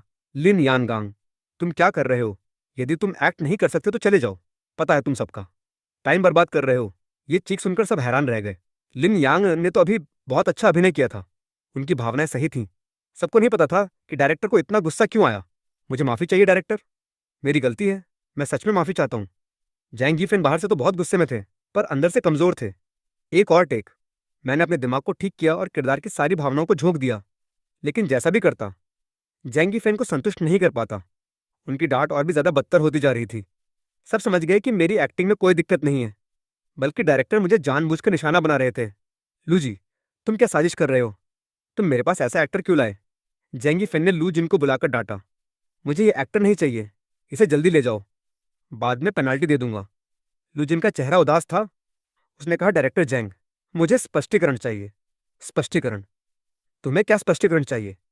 क्या उसकी एक्टिंग अच्छी नहीं है? ये तो तुम्हें पता है। लू जिन पीछे नहीं हटी। जेंगी फेन ने उसे झिड़कते हुए कहा, यहां झगड़ा मत बढ़ाओ, उसे जल्दी ले जाओ। लू जी अभी भी बहस करना चाहती थी। मैंने उसे रोकते हुए सिर हिलाया। मेरी जैंगी फेन से कोई दुश्मनी नहीं थी। वो मुझे ऐसे निशाना नहीं बनाएगा। इसका एक ही मतलब है कि जो यूनेस में पीछे से साजिश रची थी। यह बहुत गंदी हरकत थी। लूजी की आंखें गुस्से से लाल थीं। लिन यांग, टेंशन मत ले। अगर ये वेब सीरीज फ्लॉप होगी तो होने दे। बहन तुम्हारे लिए इससे बेहतर काम दिलाएगी। मैंने चमकती मुस्कान दिखाते हुए कहा, मैं लूजी पर विश्वास करता हूँ। फिल्म सिटी से निकलते वक्त लूजी को बेचैनी हो रही थी। वो बोली, मैं तुम्हें छोड़ आती हूँ। मैंने कहा, जरूरत नहीं लूजी, मुझे यहाँ कुछ काम है। आखिरी बार मैंने घर खोजा था, पर उसे कंफर्म नहीं किया था। वैसे भी आगे मुझे शायद यही फिल्में करनी होंगी, इसलिए सोचा पास में ही कोई कमरा ढूंढ लूँ। लूजी ने पूछा, मदद चाहिए? मैंने कहा, नहीं, बस छोटा सा मामला है। ठीक है, तो मैं ऑफिस चली जाती हूँ। लूजी को जाते देख मैं भी जाने को था कि अचानक एक मिडिल एज्ड महिला अकड़कर मेरे पास आई। क्या तुम लिन यानगांग हो? मेरे पास चलो। मी, जो तुमसे मिलना चाहते हैं। मैंने उसकी तरफ ध्यान नहीं दिया। आज से पहले मेरे मन में जोयू को लेकर कोई बुरी भावना नहीं थी। भले ही वो रुआन का व्हाइट मूनलाइट है, लेकिन आज उसकी जो करतूत थी उससे मेरा दिन खराब हो गया। मेरा स्वभाव भले ही अच्छा हो, पर इसका मतलब ये नहीं कि मेरे अंदर कुछ है ही नहीं। क्या तुम बहरे हो? जल्दी मेरे पास चलो। उस मिडल एज्ड महिला ने मुझे उंगली दिखाकर चिल्लाया। अच्छा कुत्ता कभी रास्ता नहीं रोकता। मैंने उसे टाल दिया और टैक्सी लेने को हुआ। ये सुनकर वो औरत गुस्से से फूल गई और मेरा हाथ पकड़ लिया। तू किसे कुत्ता कह रहा है? हाथ छोड़। मेरा गुस्सा भड़क उठा। मैं हाथ नहीं छोड़ूंगी। मी, जो का बुलावा तेरी किस्मत है। तू जैसा कोई नामुराद। अगर मी, जो की मेहरबानी नहीं होती तो तू उन्हें जन्म जन्म नहीं देख पाता। और तू मुझसे बुरा मुंह बना रहा है। जो यू पास आ गया था।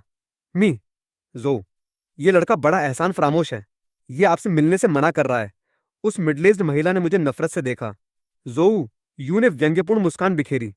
लिन यांग, क्या तुम मुझसे रुआन के बारे में बात नहीं करना चाहते? ये जगह बात करने के लिए सही नहीं है। कॉफी शॉप में मैंने सीधे जोऊ यू को देखते हुए कहा, आज जो हुआ वो तुमने देख ही लिया। मैंने तो जेंगी फेन से कह दिया कि मुझे तुम पसंद नहीं हो, बस उसने तुम्हें निकाल दिया। जोऊ यू की बातों में ताना था। क्या तुम्हें लगता है मैं, तुम और लू रुआन सब एक ही दुनिया के लोग हैं? मैंने माथे पर बल डाला। तुमने मुझे बस अपनी बड़ाई कराने बुलाया था। जो यू ने उंगली हिलाते हुए कहा, नहीं, तुम उस लायक भी नहीं हो। मैंने तुम्हें सिर्फ एक बात बताने के लिए बुलाया था कि इस दुनिया में कोई परिकथा नहीं होती। राजकुमारी कभी मेंढक से प्यार नहीं कर सकती, और मेंढक कभी राजकुमार नहीं बन सकता। लू रुआन ने तुमसे कॉन्ट्रैक्ट की शादी सिर्फ मेरा सब्स्टिट्यूट बनाने के लिए की थी। ये तो तुम भी जानते हो। अब जब मैं लौट आया हूं तो क्या तुम्हें लगता है तुम्हारा उसे चिपके रहना उचित है? मैंने सिर उठाया। तुम भी ज्यादा सोचते हो। मुझे हमेशा अपनी हैसियत का पता है। मैंने कभी कोई सपना नहीं देखा। तो मैं उम्मीद करता हूं कि तुम जल्द से जल्द उसके घर से निकल जाओ। मुझे उसकी जिंदगी में कोई और आदमी नजर नहीं आना चाहिए। मैं पहले से ही कमरा ढूंढ रहा हूं। जोयू मुस्कुराया। उसने अपना फोन जलाया और मेरे सामने बढ़ा दिया। ये वो मैसेज हैं जो मैंने और रुआन ने आज किए। देख लो। मैंने उसके और लू रुआन के मैसेज देखे। क्या तुम कॉन्ट्रैक्ट खत्म होने का इंतजार करोगे फिर उसे अपने घर से निकाल दोगे? उसकी तबीयत ठीक नहीं है। क्या तुम उसके लिए कुछ महसूस करती हो? आखिर वो भी बहुत हैंडसम है नहीं। हमारा सिर्फ कॉन्ट्रैक्ट का रिश्ता है। मैं भी कोई बेरहम इंसान नहीं हूं। आखिर उसने 3 साल तक तुम्हारी देखभाल की है। अगर तुम सच में नहीं चाहती कि वो जाए तो मैं समझ सकता हूँ, पर मुझे बहुत बुरा लगेगा। मैं कोई समय निकालकर उससे साफ साफ बात कर लूंगा। बस ज्यादा सोचो मत। मेरे लिए वो सिर्फ एक रूममेट है, इसके अलावा कुछ नहीं। पूरा मैसेज पढ़ने के बाद मैं दोबारा पढ़ना नहीं चाहता था। मैंने फोन वापस घुसा दिया। मेरे मन में एक अलग ही भावना उठ रही थी। रूममेट, सच में ऐसा ही था। पिछले 8 सालों में दोनों एक ही छत के नीचे रहे। बहुत कम बातें हुई। हमेशा मैं ही एक तरफा देखभाल करता रहा। दूसरी तरफ से कभी कोई प्रतिक्रिया नहीं आई। सिर्फ बर्थडे पर 2 घड़ियां दे दी। कभी मेरी जिंदगी की फिक्र नहीं की। शायद सच में 8 साल तक साथ रहने वाला रूममेट भी इतना बेपरवाह नहीं होता। उसके मैसेज से लग रहा था कि वो चाहती तो मुझे जाना है, पर उसकी नैतिकता उसे मुंह नहीं खोलने देती। मैं कई बार जाना चाहता हूं, पर वो मुझे परमिशन नहीं देती। सोच रहा हूं वो क्या सोचती है, या क्या उसमें हिम्मत नहीं है। बेहतर होगा इस बार मैं बिना बताए चला जाऊं और शिफ्ट होने के बाद खबर कर दूं। शायद यही वो अंत है जिसे दूसरा इंसान चाहता है। लू ग्रुप के 79वीं मंजिल पर प्रेसिडेंट ऑफिस में लू रुआन किसी से फोन पर बात कर रही थी। डॉ जियान, उसकी सिचुएशन कैसी है? सॉरी प्रेसिडेंट लियू, सिचुएशन काफी अच्छी नहीं है। उसके फेफड़ों की समस्या बहुत गंभीर है और इलाज में अब बहुत देर हो चुकी है। मैंने तो उसे कह दिया कि पूरी तरह ठीक हो सकता है, पर हकीकत में शायद उसे सिर्फ 2 महीने बचे हैं। लू रुआन का चेहरा सुन्न हो गया। कोई और रास्ता नहीं है। पैसा कोई प्रॉब्लम नहीं है। आजकल ये बीमारी न देश में ठीक हो सकती है न विदेश में। अगर पैसा हो तो उसे थोड़ा लंबा खींच सकते हैं, पर मरीज को और कष्ट होगा। लू रुआन काफी देर तक चुप रही, फिर बोली, डॉ जियान, आप इस क्षेत्र के एक्सपर्ट हैं। प्लीज पैसों की कोई चिंता मत करो। दवा का सबसे अच्छा इंतजाम करो। ठीक है, मैं देख लूंगा। फोन रखते ही लू रुआन मुंह के बल गिर पड़ी। उसे समझ नहीं आ रहा था कि आज वो इतना अजीब क्यों महसूस कर रही है। उसके दिल की गहराइयों से एक दर्द उठ रहा था। उसे वो दिन याद आ रहा था जब जो यू ने उसे ब्रेकअप का प्रस्ताव रखकर विदेश पढ़ने चली गई थी। वो अपनी बेस्ट फ्रेंड के साथ बार में। गई थी। उसे शराब पीना पसंद नहीं था, खासकर नशे से नफरत थी। लेकिन उस दिन उसने खूब शराब पी। तभी उसने लिन यांग को स्टेज पर दिल खोलकर गाते हुए देखा था। उसकी आवाज बहुत नरम थी। उसने नीचे झुककर गिटार बजाया। उसका साइड प्रोफाइल जो यूं से मिलता था। उसके बाद वो जो कभी बाहर नहीं गई थी, अचानक रोज उसी जगह जाने लगी। बस लिन यांग को स्टेज पर गाते देखना, उसका चेहरा और आवाज सुनना, सिर्फ उसी समय उसके जख्मी दिल को थोड़ा सुकून मिलता था। बाद में उसने जाना कि वो लिन यांग हाल ही में ग्रेजुएट था, कॉलेज छोड़ चुका था। उसे बहुत जरूरत थी पैसों की। वो कई काम करता था, दिन में मॉडलिंग, शाम को बार में गाना। तभी उसके परिवार ने उसे शादी के लिए दबाव डाला। उसने उस रात लिन यांग को बुलाकर वो कॉन्ट्रैक्ट दिया। उसे आज भी याद है, उसके चेहरे पर उस समय हैरानी और खुशी थी कि वो एक अच्छा कॉन्ट्रैक्ट हस्बैंड बनेगा। और उसने सच में कभी कोई कसर नहीं छोड़ी, जिंदगी के हर छोटे बड़े काम किए। लू रुआन ने फोन उठाया और एक नंबर मिलाया। रुआन, आज तुमने मुझे फोन करने की क्या सोची? सीलैन, एक मदद चाहिए। तुम्हारा यूके में कोई कनेक्शन है? क्या तुम मुझे एक लंग स्पेशलिस्ट ढूंढ सकते हो? बाकी देशों के भी। पैसा कोई प्रॉब्लम नहीं है।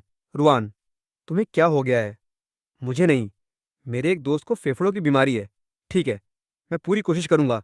जब कुछ मिलेगा तो बताऊंगा। मैंने फिल्म सिटी के आसपास काफ़ी खोजबीन की, पर कोई अच्छा कमरा नहीं मिला। तो बस 2 एजेंसियों में अपना डिटेल देकर रजिस्टर करा दिया। फिर चैन दादाजी की देखभाल करने वाली आंटी तान को फ़ोन किया।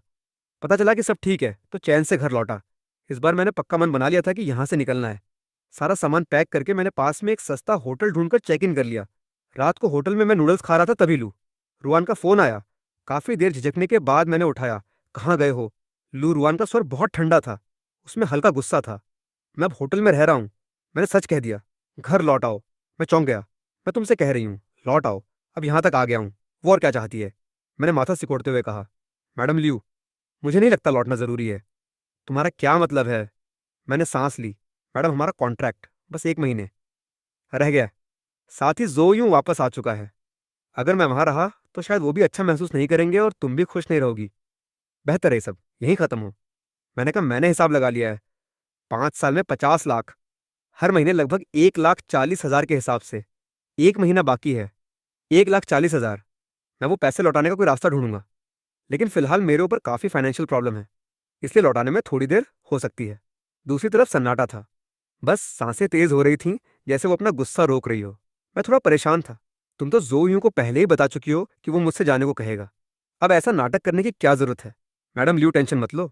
मैं बहुत बड़ा बातूनी नहीं हूं। मैं ये बातें चारों तरफ नहीं फैलाऊंगा। मैं तुम्हारी बदनामी नहीं करूंगा। मुझे लग रहा है तुम डरती हो कि कहीं मैं तुम्हारे बारे में बुरा नहीं फैला दूं। आखिर Liu group publicly traded company है। लू रुआन के खिलाफ थोड़ी सी भी नेगेटिव खबर कंपनी के शेयर प्राइस को प्रभावित कर सकती है। दूसरी तरफ अब भी सन्नाटा था। मैंने सोचा मेरी बातें उसे संतुष्ट कर गई होंगी। मैंने राहत की सांस ली और जल्दी से नूडल्स खत्म किए। बाथरूम के शीशे के सामने खड़ा होकर मैंने माइक्रो एक्सप्रेशन प्रैक्टिस किया। मेरे पास अभी कुछ नहीं है। मैं सिर्फ अपनी एक्टिंग पर भरोसा कर सकता। जब से मैं इस दुनिया में आया हूँ, जब भी वक्त मिलता है शीशे के सामने प्रैक्टिस करता हूँ। इसी से मेरी एक्टिंग और डायलॉग डिलीवरी स्किल्स बनी है। खासकर चेन दादाजी को महंगी दवाओं की जरूरत है, और लू रुआन के 1,40,000 ने मुझ पर और प्रेशर बढ़ा दिया था। रात को मैं सोने वाला था कि अचानक किसी ने दरवाजा खटखटाया। मुझे हैरानी हुई कि इस समय कौन दरवाजा खटखटा सकता है। मैंने चप्पल पहनी, बिस्तर से उठा, पीप होल से झांका तो मैं अवाक रह गया। लू रुआन यहाँ तक कैसे पहुंच गई? वो यहाँ क्यों आई? मेरा दिमाग पूरी तरह सुन्न था। मुझे लगना मुश्किल था कि लू रुआन इस जगह को ढूंढ सकती है। लियू फैमिली के बहुत कनेक्शन है। ये ढूंढना कोई मुश्किल काम नहीं है। पर मैं ये नहीं समझ पा रहा था कि मैं पहले ही सब कुछ साफ साफ बता चुका हूँ। फिर भी वो आधी रात को यहाँ क्या करने आई है? मुझे नहीं पता था कि उसका सामना कैसे करूं। पर जब वो दरवाजे पर आ ही चुकी है तो दरवाजा न खोलना बदतमीजी होगी। मैंने मानसिक रूप से खुद को तैयार किया और दरवाजे का हैंडल घुमाया। दरवाजा खुलते ही उसकी सितारे जैसी खूबसूरत आंखें सीधे मुझ पर टिक गईं। बिना किसी भाव के, अपना सामान पैक करो और मेरे साथ चलो। मैं वहीं खड़ा उसे देखता रहा। लगता था वो बहुत हड़बड़ी में आई थी। उसके बाल थोड़े बिखरे हुए थे और उसने अभी भी वही ऑफिस वाला कस्टमाइज्ड फॉर्मल सूट पहना हुआ था। लू रुआन को जिंदगी का बहुत शौक है। उसे शराब पसंद नहीं है, बस घर पर कभी लाल शराब पी लेती है। ऑफिस के बाद वो कभी वर्किंग कपड़े नहीं पहनती, आमतौर पर कैजुअल पहनती है। ऑफिस से निकलते ही लगता था वो सीधे मुझे खोज निकालने लगी थी और होटल का पता लगाकर हड़बड़ी में यहाँ पहुंची। पर मुझे समझ में नहीं आ रहा था कि वो क्या कर रही है। जाहिर है वो चाहती है मैं उस घर से निकल जाऊं, फिर भी ऐसी हरकतें कर रही है। मैं वापस नहीं जाऊंगा। मैंने सिर हिला दिया। मैंने फोन पर पहले ही साफ कर दिया था। क्या तुम नखरे कर रहे हो? क्या तुम उस दिन घर आकर जो यूं से नाराज हो गए थे? लू रुआन ने माथा सिकोड़ा। मैं चौंक गया। वो ऐसा कैसे कह सकती है? क्या उसे लगता है मैं जल रहा हूं? सोचकर मेरा सुंदर चेहरा लाल हो गया। मैंने जल्दी से कहा, मैडम लियू, आप टेंशन मत लो, मेरे दिल में कोई ऐसा ख्याल नहीं है। आप और मी, जो दोनों परफेक्ट कपल हो। आपके साथ मेरी शादी तो बस एक कॉन्ट्रैक्ट थी, ये मैं हस्ताक्षर करते ही समझ गया था। मैंने कभी कोई झूठा सपना नहीं देखा। प्लीज़ मुझे गलत मत समझो। ये सुनकर लुरुआन थोड़ी चौंक गई। वो गुस्से से दिख रही थी। आखिर में कॉन्ट्रैक्ट अभी खत्म नहीं हुआ। मैं तुम्हें जाने की इजाज़त नहीं दूंगी। जल्दी मेरे साथ चलो। मैंने फिर मना कर दिया। अब चुके तो चुके, मैं वापस नहीं जाऊंगा। सच में मुझे कोई शौक नहीं है किसी के प्यार की झलक देखने का। मैं आखिरी बार पूछ रही हूँ, जाओगे या नहीं? लुरुआन ने अपनी आवाज़ ऊंची की। मैडम मैं यहाँ बहुत अच्छा हूँ। लुरुआन ने मुझे गहरी नज़रों से देखा, फिर करवट बदलकर चली गई। मैं उसे चुपचाप जाता देखता रहा। उसकी अकड़ को देखते हुए इतनी शर्मिंदगी झेल कर यहाँ तक आना, ये सोच से परे था। मैंने जो कहा साफ साफ कह दिया। उसके अहंकार को देखते हुए उसे पूरी तरह निराश हो जाना चाहिए। मैंने राहत की सांस ली। मैं अपने दिल में लुरुआन का एहसानमंद था। अगर शुरू में उसके 50 लाख न होते तो चेन दादाजी शायद अब तक मर चुके होते और अनाथालय भी नहीं बन पाता। पर बात एक है और बात दूसरी है। मैं उस घर में रहकर अपनी आंखों से उनकी मिठास नहीं देखना चाहता, और न ही जो यूं का चेहरा। अगर आज जो यूं का विवाद न हुआ होता तो शायद मैं इतना सख्त न होता। पर अब मैं इस इंसान से बहुत चिढ़ गया हूँ। मुझसे सहन नहीं होता। रात के 11 बजे बाद एक फ़ोन से मेरी नींद खुली। लिन यांग, तुम कैसे शौहर हो? दूसरी तरफ एक मीठी आवाज़ चिल्लाई, जल्दी ये बार में आओ। रुआन बहुत नशे में है। मुझे नींद हराम हो गई। मैं उठकर बैठ गया। फ़ोन देखा तो लू रुआन की बेस्ट फ्रेंड जो टिंग का नंबर था। मैं अभी आ रहा हूँ। बिना सिर के बाल ठीक किए मैंने जल्दी से कपड़े पहने और टैक्सी बुलाई। ये बार के निजी कमरे में पहुंचा तो सबसे पहले लू रुआन बेहोश पड़ी थी। उसके गाल लाल थे, होंठ सुर्ख थे और वो बुदबुदा रही थी। जोटिंग ने भी काफी पी लिया था और सोफे पर टिककर अपना चेहरा मल रही थी। वो घरेलू, नाजुक टाइप की लड़की है। छरहरी कद काठी। हालांकि लू रुआन जितनी दमदार नहीं, पर खूबसूरत जरूर है। लिन यांग, वो मुझे देखते ही बोली, तुमने बहन रुआन को क्या किया कि वो इतना गुस्सा हो गई? वो तो शराब पीती ही नहीं है। देखो कितना नशा कर दिया। मैं थोड़ा वाकिफ था। मिस जोऊ, ये मुझसे कुछ लेना देना नहीं है। शायद उसका मी जो से कुछ झगड़ा हुआ है। नहीं, मुझे नहीं लगता। क्या वो इसलिए गुस्सा है कि मैंने घर लौटने से इनकार कर दिया? पिछले 8 सालों में लू रुआन ने मुझसे कभी प्यार नहीं किया, नहीं कभी गुस्सा किया। उसकी खुशी, गम और गुस्सा बस जो यूं तक ही सीमित है। जो टिंग ने सोचा और बोली, तुम सही कह रहे हो। बहन रुआन कभी तुम्हारी तरफ देखती भी नहीं। वो तुमसे इतना गुस्सा कैसे हो सकती है? सोचकर उसका गुस्सा कम हो गया। जल्दी इसे घर ले जा। बात करते ही उसे कुछ याद आया। मैं बता दूं, जो यूं वापस आ चुका है। नशे में बहन रुआन के साथ कोई शरारत मत करना। मैं नहीं करूंगा, वरना मी जो को बुलाकर ले जाऊंगा। मुझे आज रात एक इवेंट है। फिलहाल यहां से नहीं जा सकता। लू रुआन इतनी नशे में है, मैं उसे यूं ही नहीं छोड़ सकता। मिस जो, अगर तुम्हें मुझ पर भरोसा नहीं है तो तुम भी साथ चलो। घर में बहुत सारे कमरे हैं, तुम रात भर रुक सकती हो। जो टिंग ने सोचकर सिर हिला दिया। ठीक है, सच में मुझे तुम पर भरोसा नहीं है। मैंने मुस्कुराकर लू रुआन के पास जाकर उसे उठा लिया। लू रुआन लंबी है, पर बहुत हल्की, शायद 50 किलो के आसपास होगी। साथ ही मैं एंटरटेनमेंट में आने की सोचकर रोज जिम जाता हूँ। मैं तगड़ा हूँ। मुझे पार्किंग से लुरुआन की कार मिल गई। मैं उसे लेकर विला एरिया की तरफ बढ़ा। लिन यांग, तुम्हारा बहन लियू से कॉन्ट्रैक्ट खत्म होने वाला है ना? पीछे बैठी जोटिंग ने जल्दी से पूछा। उसने मुझसे ऐसे ही पूछा। हाँ, 2 महीने बाकी हैं। अब जब जो यूं वापस आ गया है तो तुम क्या सोचते हो? मैं समझ गया वो क्या कहना चाहती है। मैं तो पहले ही शिफ्ट हो चुका हूँ। तुम शिफ्ट हो गए? जोटिंग हैरान हो गई। उसने विश्वास नहीं किया। मैं फिलहाल होटल में रह रहा हूँ, कमरा मिलते ही शिफ्ट हो जाऊंगा। जोटिंग सन्न रह गई। तुम तैयार हो? बहन लियू तो हमेशा से बहुत रूखी है। भले ही तुम दोनों कॉन्ट्रैक्ट की शादी हो, पर तुमने मैरिज सर्टिफिकेट तो हासिल कर लिया है। क्या तुम कुछ नहीं चाहोगे और बस यूं ही छोड़ दोगे? मैं मुस्कुराया। क्यों नहीं चाहूंगा? वो चीजें मेरी नहीं थीं, बल्कि मैडम लियू ने मुझ पर बहुत एहसान किया है। अगर उसके पैसे न होते तो पता नहीं आज मैं कहाँ होता। इंसान को एहसानमंद होना चाहिए। उसने मेरे साथ इतना अच्छा किया, मैं उसे मुश्किल में नहीं डालूंगा। थोड़ी देर में जोटिंग ने कहा, तुम्हारा ऐसा सोचना अच्छा है। तुम बहुत अच्छे इंसान हो। यूं ही सबको खुश रखने की सोचते हो। अंत में तुम ही दुखी रहोगे। विला लौटकर मैं लूरवान को बेडरूम ले गया। फिर बाथरूम जाकर तौलिया लाया और उसका चेहरा पोंछा। फिर किचन में जाकर हैंगओवर सूप बनाया और चम्मच चम्मच करके उसे पिलाया। जोटिंग एक तरफ खड़ी ये सब देख रही थी। तुम रोज ऐसे ही बहन रुआन की देखभाल करते हो? मैंने मुस्कुराकर कहा, वो मेरी बॉस है। उसने मुझे 50 लाख दिए। मैं उसका कर्ज नहीं चुका सकता। बस कुछ अच्छे काम करता हूँ जो मेरी हैसियत में है। परेशानी तो यह है कि वो आकर इन छोटी छोटी चीजों से परेशान न हो। जोटिंग सोच में पड़ गई। उसी समय लूरुआन का चेहरा बिगड़ा और उसने उल्टी करना शुरू कर दिया। मैं बच नहीं पाया और उसकी उल्टी मुझ पर लग गई। सुंदर औरत की उल्टी भी बहुत बदबूदार होती है। पूरे कमरे में बदबू आ रही थी। जोटिंग भी थोड़ी सनी और जोर से चिल्लाते हुए पीछे हट गई। जब मैं सब खत्म कर पाया तब रात के 12 बज चुके थे। न जाने कैसे मैं सो गया।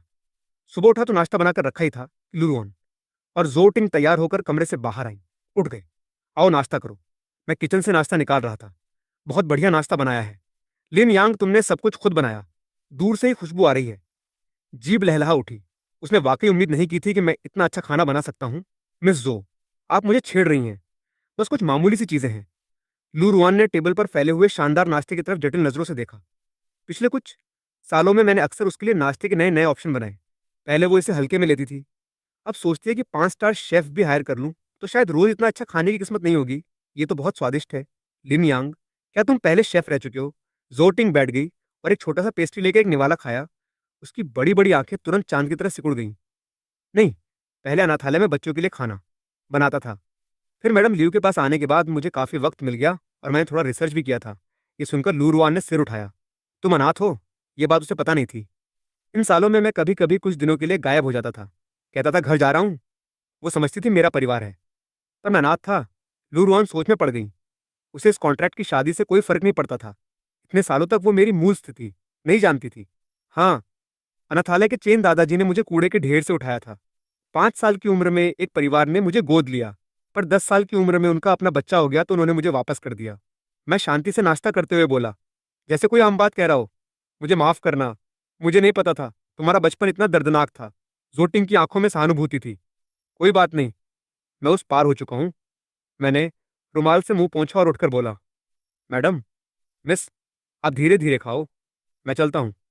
दुरवान ने अपने लाल होंठ खोले कुछ कहना चाहा, पर जोटिंग के सामने उसकी ठंडी और दूर प्रकृति ने उसे कोई रोक टोक नहीं करने दी। वो सिर्फ मुझे जाते देख सकती थी। बहन लियू, क्या तुम सच में उससे कॉन्ट्रैक्ट खत्म करने वाली हो? जोटिंग ने पलके झपकाते हुए पूछा। अगर तुम सच में कॉन्ट्रैक्ट खत्म कर दोगी तो वो मुझे दे दो, तुझे दे दूं। लू रुआन हैरानी से उसकी तरफ देखा। जोटिंग ने सिर हिलाया। तुम भी जानती हो मेरे पापा मेरी शादी मास्टर ये से करवाना चाहते हैं। वो बहुत बड़ा प्लेबॉय है। हर 3 दिन में गर्लफ्रेंड बदलता है। मैं उसे देखकर चिढ़ जाती हूँ। मैं भी तुमसे सीखना चाहती हूँ। एक शील्ड ढूंढो और छुपकर शादी कर लो। जब पापा को पता चलेगा तो वो मुझे जबरदस्ती नहीं करेंगे। वो उसके लिए बहुत परफेक्ट है। ये सुनकर लू रुआन का दिल कुछ धीरे सा धड़का। उसका गला थोड़ा सूखा, लेकिन उसने कहा वो तुम्हारे लिए परफेक्ट नहीं है। क्यों? बस एक कॉन्ट्रैक्ट की शादी है ना। थोड़ी मैं उससे प्यार कर बैठूंगी। सिर्फ शील्ड की तरह इस्तेमाल करूंगी। इसमें क्या बुराई है? जोटिंग बहुत उलझन में थी। लूरुआन थोड़ी देर चुप रही। वो बीमार है, लंग कैंसर की चौथी स्टेज। 2 महीने से ज्यादा शायद नहीं जी पाएगी। जोटिंग चिल्ला उठी। उसकी आंखें फैल गईं। ये कैसे हो सकता है? इसलिए वो परफेक्ट नहीं है। साथ ही तुम्हारे पापा ने उसे देख लिया। भले ही वो बीमार न हो। अगर तुम उसे घर ले गई तो भी तुम्हारे पापा शायद ही मानेंगे। जोटिंग थोड़ी उदास थी। अनजाने में उसके दिमाग में लिन यांग की मीठी मुस्कान आ गई। लगता था जिस दिन से वो उससे मिली है, लिन यांग हमेशा ऐसा ही रहा है, बहुत ही सुहावना। पहले वो उसे हे दृष्टि से देखती थी। उससे कभी अच्छे से बात नहीं की, पर चाहे वो कितनी भी बुरी क्यों न हो, लिन यांग हमेशा मुस्कुराकर उसका अभिवादन करता और उसे मिस जो बुलाता। उसे पता नहीं था कि शराफत के कारण या किसी और वजह से, पर उस समय उसका दिल भर आया। टेबल पर रखा शानदार नाश्ता भी बेकार लगने लगा।